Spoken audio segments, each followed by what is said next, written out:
Good evening. Happy Thanksgiving. It was just last week that I received a text from Brother James that asked me if I would be available to take part in tonight's program. And I texted back pretty much immediately, didn't I? And I said, sure, without even thinking. Well, let that be your first lesson, because later I did think, and I thought, what did I just sign up for? And I had nothing to say. What am I going to say? So, note to self, always think first before answering. Nevertheless, one thing Alan taught me was always be willing to be used by God. And his mantra was, if you are willing, the Lord will supply. So we will see. We are going to prove the Lord tonight as I share with you. But truly, I must, on numerous occasions, fatigue the Lord. There is something that I have observed over the years about us church members that I find rather curious. And it is that there is one question that when it's asked seems to be met with an awkward silence by the congregation or the people that are gathered there. There is a noticeable paralysis among the people when this question is asked, except for maybe an occasional nervous squirming in the pew. And no matter how engaged we may have been in the discussion prior to that, or how ready we were with hearty amens from our lips during the message, when this question comes out of the mouth, it's faced with, oftentimes, a wall of silence. Does anyone know what that question is?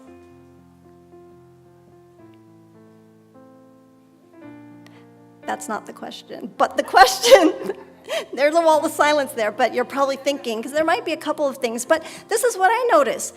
And it happens because, well, I've been in church for a few years. I've gone to a number of meetings. I have attended prayer meetings. I've led prayer meetings. And I noticed that when the question is asked, does anyone have anything to be thankful for? It falls like a dead rock. And nothing happens. And don't get me wrong, I am not pointing the finger at anyone. Because I started out by saying I notice about us church members. So I included myself.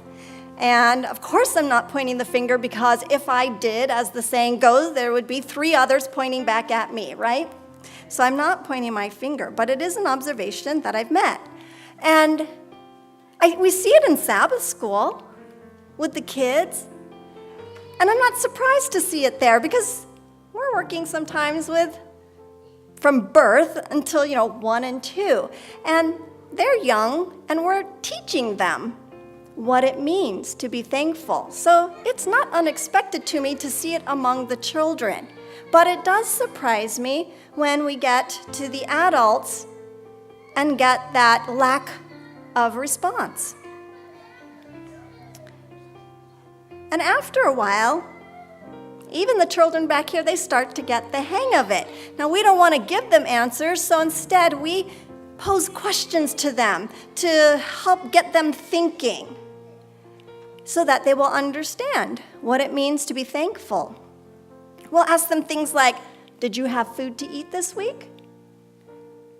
Do you have a warm bed? Were you kept safe this week? Were you well and able to go out and play? And from these kinds of activities, they begin to generate responses without us having to prompt them or feed them ideas. Now, I don't think that we can really understand thanks by reading the definition, but it is a starting place. And so here we go. According to Merriam-Webster, thanks is defined as a good feeling you have towards someone who has helped you, given something to you, etc. Starts as a feeling. Now, I'm not going to ask you what you're thankful for, but I am going to ask for your participation. And don't feel uncomfortable or awkward, because you're all going to do this. I want you to all close your eyes. Don't worry what the other person's thinking next to you, because you're all going to have your eyes closed. But close your eyes for me, please. The reason I want you to do that is because I don't want you to be distracted. I want you to just listen to my voice so you can focus on what I'm asking you to do. I want you to think back to your very earliest memory. What is the first thing you can remember out of your life? Where were you? Who are you with? How old are you? What's happening? Now, starting there, I want you to open your eyes and use the piece of paper that was given to you. You can turn it over on the back. I want you to write down, starting from that first memory you have, and I'm going to give you 2 minutes, every blessing you have received since that first memory. Take that piece of paper, pen or pencil. You already have your starting point, and I'm going to give you the go. Now, start writing. Okay, the 2 minutes is up, and I want you to just notice what you're thinking and how you're feeling right now after that 2-minute exercise. This morning we heard a wonderful message from Brother James, and those of you who were not here this morning, you truly missed out on an inspiration and a blessing. Thank you, Brother James, for that. And he mentioned the cup of water, which represented what? Blessings. That's right. And that when we put ourselves into the blessings, what happens? They overflow and the cup becomes empty. Does it stay empty? No. Why?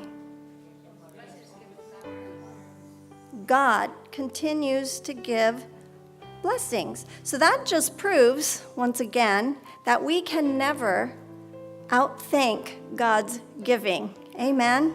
Amen. It's true that God does bless us in material things, but I'm very grateful that I understand it's not just about the material things. There are intangible blessings to be had that money can never buy. Those things that are, as stealing from the MasterCard ad, are priceless. This is even confirmed by research. I learned from an article that appeared in Harvard Health Newsletter that much of the research on gratitude has been done by two psychologists. One is at UC Davis and the other is at the University of Miami.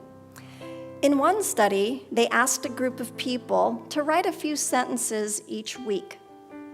In group number 1, the people were asked to write down those things that they were grateful for that week. The second group was asked to write down those things that had irritated or annoyed or displeased them that week. And the third group was asked to write down those things that had impacted them that week. There was no emphasis on whether it was negative, should be negative or positive. So for 10 weeks, the 3 groups wrote down what they were asked to write down. Things they were grateful for in group 1, things that had bugged them for group number 2, and just things that had impacted them for group number 3. At the end of the 10 weeks, they found that those who were in the group that wrote down only the things that they were grateful for, they were happier, they were more optimistic, they exercised more, and they had fewer visits to the doctor. Pretty interesting, isn't it?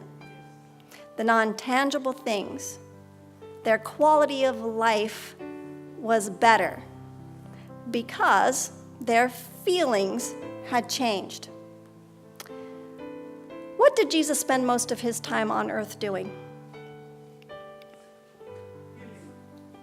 Absolutely. He restored sight to the blind. He lifted up those and caused them to be able to run and leap who had been lame with palsy. He cooled fevers. He even put life back into some who were dead. And do you know in the New Testament how many times he was thanked? Exactly once. Who was that? The leper. I'd like you to take the Bible that's in front of you. I want us to read that to see what lesson we can learn from this story. It's in Luke 17. Luke 17, verses 11 through 16.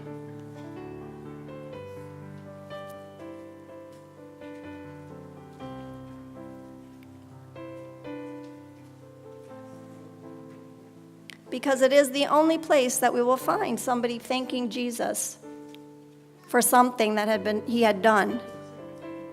Luke 17, verses 11 through 16. It says, "And it came to pass, as he went to Jerusalem, that he passed through the midst of Samaria and Galilee. And as he entered into a certain village, there met him 10 men that were lepers, which stood afar off. And they lifted up their voices and said, 'Jesus, Master, have mercy on us.' And when he saw them, he said unto them, 'Go, show yourselves unto the priests.' And it came to pass that as they went, they were cleansed. And one of them, when he saw that he was healed, turned back, and with a loud voice glorified God, and fell down on his face at his feet, giving him thanks. And he was a Samaritan." How many received a blessing? 10. 10 received the same life-altering blessing. Remember, leprosy compromised your relationships. It took away your comfort.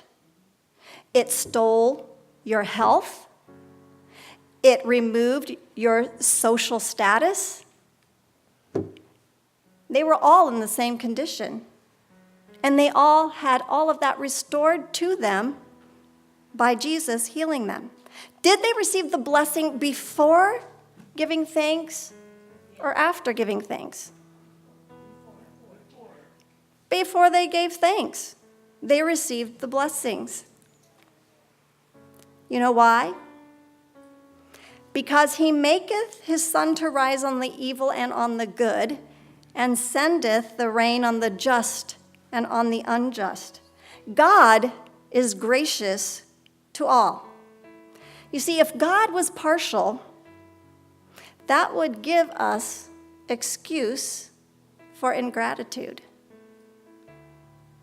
But we have been given no reason for harboring unthankfulness and lack of gratitude.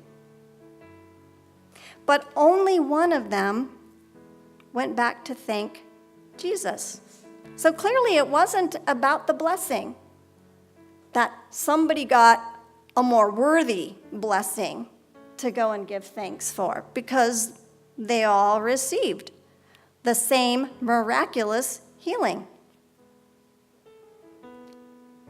The importance of the impact on each one's life was equivocal. It was the same, equivalent.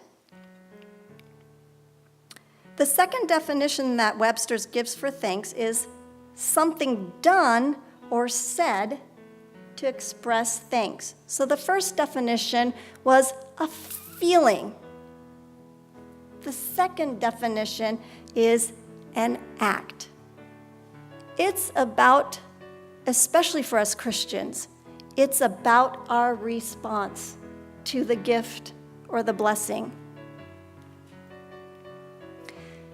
Where did that feeling of thanks for something that had been done for him lead that one leper? Where did it take him? He felt good about what had happened to him when he noticed that he had been healed. And he turned back, and where do we find him? In verse 16, it said that he came and gave thanks and fell at his feet. Thanks, if it's only a feeling, is passive and has no power.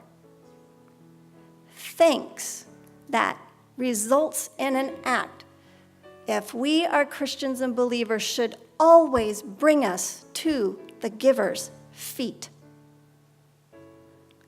There is so much that happens at the feet of Jesus, and that is a whole other sermon. So I'm not going to go into that. But being at the feet of Jesus has rewards that can't be counted here. In manuscript 28, 1897, it was written, "To human reasoning, the whole plan of salvation is a waste of his mercies." Did you get that? To human reasoning, the whole plan of salvation is a waste of mercies and resources.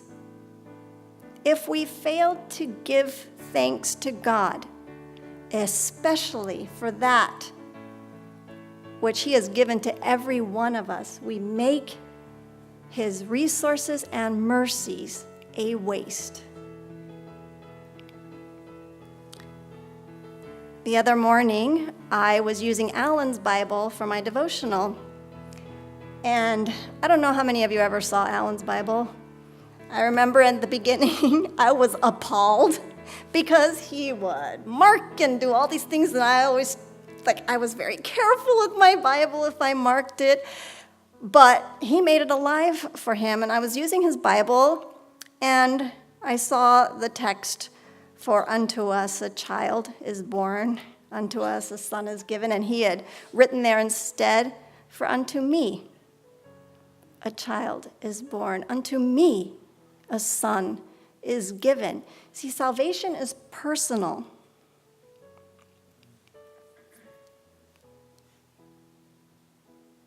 When we take God's word personally, the promises and the blessings personally, when I do that and I can read, "In him I have forgiveness of sins. I, Colleen, become an heir with him of the rewards that he deserves. And Colleen believes in him and will not perish, but have everlasting life." But it's also universal because he did it for every single person. So why did the other 9 not return to give thanks to God? Well, someone offered some following possibilities. Not biblical, but here are some ideas. One man waited to see if the cure was real. One waited to see if it would really last. Another said he would see Jesus later and thank him. One decided that he had never really had leprosy in the first place. Another said he would have gotten well anyway. One gave the glory to the priests. One said, "Oh well, Jesus didn't really do anything." One said, "Any rabbi could have done that." And one said, "I was already much improved." Why should we find it so difficult to say what we have to be thankful for? Is it because we think it's not grand enough? Are we ignorant of the blessings that we've received? Or are we confusing his mercy and grace with entitlement? I think possibly some of those could be reasons, but I think most of the time it's probably because we think somebody else is going to speak up. Or we think, I'm too shy, I can't say that. Maybe we're concerned about what other people might think. So even if you don't speak up in public,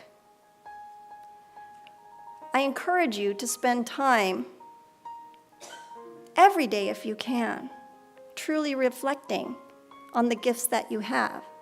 Because, as I've learned, in a harsh way, that leper who got healed, I would almost bet that somewhere in the rest of his life before he died, things didn't always go so well. Other blessings might have been lost. But there are some that will always be there, and those are the promises of God. So giving thanks is not necessarily just about the blessing, but a lot to do with our response to it. Not all of us will be able to say we've been blessed with lots of money, or that we've been blessed with big houses, or lots of property, or fancy jobs, with children, with a godly spouse. But for each one of us, his mercies are new every morning. Great is his faithfulness unto each of us.